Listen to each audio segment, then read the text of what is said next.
Latest chika, Don Bell iniintrigang hindi na raw sweet.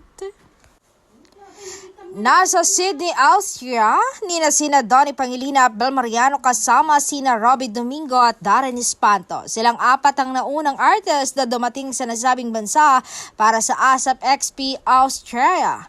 Ngayong Sabado, July 25 sa TikTok Entertainment Center. Actually, kilig-kiligan ng solid Don Bell fans dahil magkasamang bumiyahe sina Donnie at Bel na tumagal ng kulang na 9 na oras. Agad na nagtrending ang kuhang video sa Don Bell mula na iya hanggang Sydney.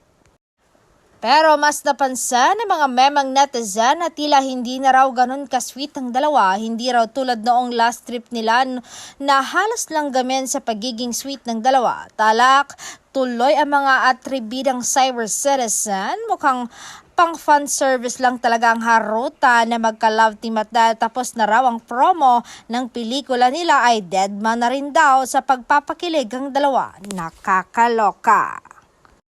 Pero to the rescue ang solid followers ni Donato at Belinda o kung tawagin ay Don Bell fans. Hindi nga raw kailangang mag-PDA or public display of affection ang dalawa para lang magpakilig sa fans. Sold na raw silang makita na magkasama sa flight at Sydney ang Don Bell. Hopya naman ang mga fans na mas marami pang ayudang pictures, videos na lalabas ang Don Bell mula sa nasabing trip.